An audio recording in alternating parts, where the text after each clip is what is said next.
ইসরায়েলের মানুষ দূর থেকে এতদিন হাততালি দিয়েছে গাজাবাসীর কান্না শুনে, এবারে নিজেই সেই মৃত্যু ফাঁদে।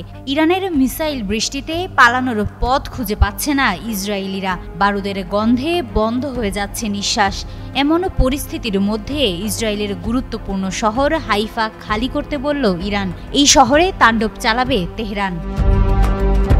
এরই মধ্যে হাইফা শহরের বাসিন্দাদের জন্য একটি সতর্কবার্তা জারি করেছে ইরান। ওই বার্তায় হাইফা শহর খালি করতে বলা হয়েছে। বুধবার ইরানের রাষ্ট্রীয় টেলিভিশনের বরাত দিয়ে এই খবর জানিয়েছে যুক্তরাজ্য ভিত্তিক সংবাদ মাধ্যম মিডল ইস্ট আই।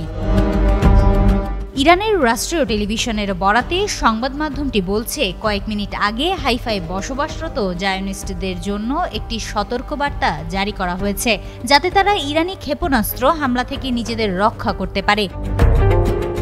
এর আগে ইরানের নতুন করে ছোড়া মিসাইল বা ক্ষেপণাস্ত্র ইসরায়েলের অর্থনৈতিক কেন্দ্র ও প্রযুক্তির সূতিকাগার তেল আবিবে আঘাত এনেছে। ইসরায়েলি সূত্রের বরাতে বুধবার সন্ধ্যায় নতুন করে হামলার খবর দিয়েছে মেহের নিউজ।